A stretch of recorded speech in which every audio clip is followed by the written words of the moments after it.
Di atas bukit nan jauh, Teletubbies bermain-main. Satu, dua, tiga, empat.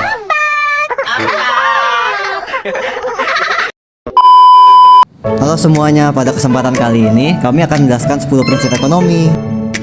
Sebelumnya kalian tahu nggak sih apa itu ekonomi? Kata ekonomi sendiri berasal dari bahasa Yunani, yaitu oikonomia, yang berarti rumah tangga, yang artinya ilmu yang mengatur pemenuhan kebutuhan manusia. Sedangkan ilmu ekonomi sendiri itu adalah ilmu yang mempelajari bagaimana manusia memenuhi kebutuhan yang terbatas, namun dihadapkan dengan sumber daya yang terbatas. Ilmu ekonomi mempelajari tentang dua hal, yaitu ekonomi mikro dan ekonomi makro. Ekonomi mikro merupakan ilmu ekonomi yang menganalisis aspek ekonomi dari segi internal seperti penentuan harga produk serta perilaku pihak konsumen dan produsen. Sedangkan ekonomi makro merupakan ilmu ekonomi yang mempelajari aspek ekonomi yang lebih luas, mulai dari faktor internal sampai eksternal, seperti inflasi, target pasar, serta pertumbuhan ekonomi. Ekonomi sendiri memiliki 10 prinsip yang terdiri dari 3 hal. Yang pertama, how people make decision atau bagaimana orang membuat keputusan. Yang kedua, how people interact atau bagaimana orang berinteraksi. Yang ketiga, how economy as a whole work atau bagaimana perekonomian secara keseluruhan bekerja. Dari how people make decision terdapat 4 prinsip. Yang pertama, people face trade-off. Artinya, manusia menghadapi berbagai pilihan dalam kehidupannya. Trade-off sendiri adalah pertukaran antara satu tujuan dengan tujuan lainnya. Artinya, untuk mendapatkan sesuatu yang kita inginkan, biasanya kita harus mengorbankan sesuatu yang lain yang juga kita inginkan. Contohnya, saat kamu mempunyai tabungan dan kamu harus memilih salah satu antara uang tersebut dipakai untuk kuliah atau dipakai untuk liburan. Prinsip yang kedua adalah the cost of something is what you give up to get it, atau biaya apa yang orang korbankan untuk mendapatkan sesuatu, atau yang biasa disebut opportunity cost. Maka pada prinsip ini kita membandingkan antara biaya dan manfaat. Contohnya, pada malam hari, waktu 1 jam kamu dapat digunakan untuk menonton film atau tidur. Jika kamu memilih untuk menonton film, maka biaya peluang atau opportunity cost-nya adalah waktu tidur yang berkurang. Rational people think at the margin, atau orang yang rasional memikirkan tentang margin. Kata marginal dalam ekonomi berarti tambahan atau ekstra. Artinya, pelaku ekonomi membandingkan antara biaya dan manfaat. Apabila biaya lebih besar daripada manfaat, biasanya pilihan itu tidak dipilih. Contohnya, seorang fotografer membeli kamera yang lebih bagus dengan harga yang lebih mahal agar dapat menghasilkan gambar yang lebih bagus, sehingga dapat menarik banyak pelanggan. People respond to incentive, atau orang merespon adanya insentif. Insentif adalah suatu potensi hadiah yang mendorong orang untuk bertindak.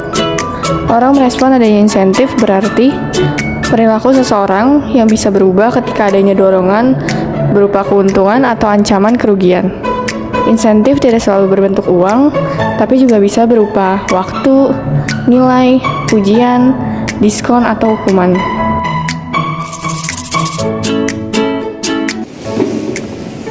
Rin, gue balik duluan ya. Sampai yang pagi ada jadi sama teman. Tapi kan kita ada tugas akuntansi. Dari kejadian di video ini, karakter E menghadapi trade-off yang dihadapkan sebuah pilihan antara pergi jalan-jalan atau mengerjakan tugas. Itu besok aja lah itu, gampang. Tapi deadline bentar lagi, Dri. Aman-aman, gue ikut aja kayak kage. Dari kejadian tersebut, dua karakter ini dihadapkan dengan pilihan dengan manfaatnya masing-masing. Apabila mereka memilih untuk jalan-jalan, manfaatnya mereka mendapatkan waktu bermain, namun tugas mereka tidak selesai tepat waktu. Dan sebaliknya, jika mereka memilih untuk mengerjakan tugas, maka manfaatnya tugas mereka selesai tepat waktu, namun waktu bermain mereka menjadi berkurang. Yaudah, kalau misalnya temenin gue kerjain tugas akuntansi, gue traktir lu makan. Dalam video tersebut, insentif yang didapat berupa traktir makan agar seseorang terdorong untuk melakukan sesuatu. Boleh juga nih. Kan ditraktir makan ya, hitung-hitung boleh sih buat hemat biaya. Jadi balas gas. Dalam konteks video ini, manfaat yang diperoleh lebih besar di traktir makan daripada harus mengeluarkan biaya untuk jalan-jalan. Itu sebabnya karakter E memilih opsi belajar. Yang kelima, Trade can make everyone better off, atau perdagangan membuat kondisi perekonomian lebih baik. Artinya, perdagangan memungkinkan setiap pihak fokus pada keunggulannya. Dengan saling menukar barang dan jasa, sumber daya digunakan menjadi lebih efektif, sehingga pilihan barang menjadi lebih banyak dan kesejahteraan masyarakat meningkat. Contohnya, petani beras menukar berasnya dengan nelayan yang mempunyai ikan. Keduanya memperoleh makanan yang mereka butuhkan tanpa harus memproduksi semuanya itu sendiri. Prinsip keenam, yaitu markets are usually a good way to organize economic activity. Artinya pasar dipercaya memberikan hasil yang lebih efisien. Maksudnya itu, mekanisme pasar melalui harga membantu mengatur siapa yang memproduksi, membeli, dan juga menjual. Harga mencerminkan kelangkaan dan kebutuhan, sehingga barang dan jasa cenderung diproduksi dan didistribusikan secara efisien tanpa perlu perintah langsung. Contoh kasusnya adalah harga cabai naik karena pasokan berkurang. Nah, saat pasokan berkurang, pedagang akan menaikkan harga. Hal ini menyebabkan konsumen mengurangi pembelian, yang nanti pada akhirnya akan tercapai keseimbangan antara permintaan dan penawarannya, tanpa perlu intervensi pemerintah. Prinsip yang ketujuh, government can sometimes improve market outcome, atau pemerintah terkadang dapat memperbaiki kerusakan pasar. Yang berarti pasar tidak selalu berjalan sempurna, misalnya saat terjadi monopoli, pencemaran lingkungan, atau ketimpangan. Dalam kondisi seperti ini, campur tangan pemerintah melalui aturan pajak atau subsidi sangat diperlukan untuk melindungi kepentingan masyarakat dan meningkatkan kesejahteraan umum. Contohnya, pemerintah memberi subsidi listrik kepada masyarakat miskin karena jika diserahkan ke pasar murni, harga listrik akan terlalu mahal bagi mereka. A country's standard of living depends on this productivity. Standar hidup suatu negara tergantung pada kemampuannya menghasilkan barang dan jasa. Semakin tinggi kemampuan suatu negara memproduksi barang dan jasa, semakin tinggi juga pendapatan dan kualitas hidup masyarakatnya.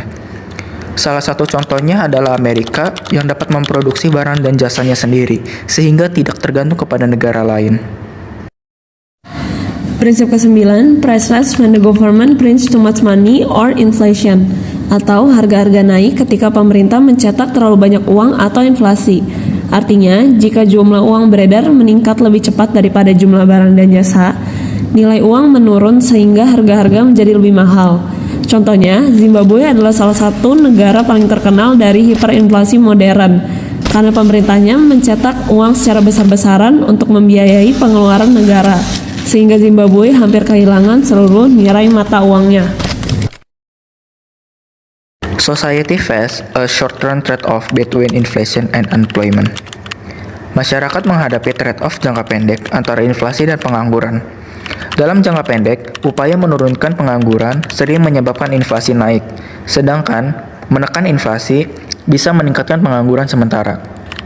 Salah satu contohnya, di saat unemployment di Amerika meningkat, The Fed memutuskan untuk memotong suku bunga. Harapannya agar banyak pengusaha meminjam uang agar bisnis bisa expand dan meng-hire banyak karyawan. Namun, di saat yang sama, di saat suku bunga terlalu rendah, uang lebih banyak beredar di masyarakat sehingga dapat menyebabkan inflasi naik.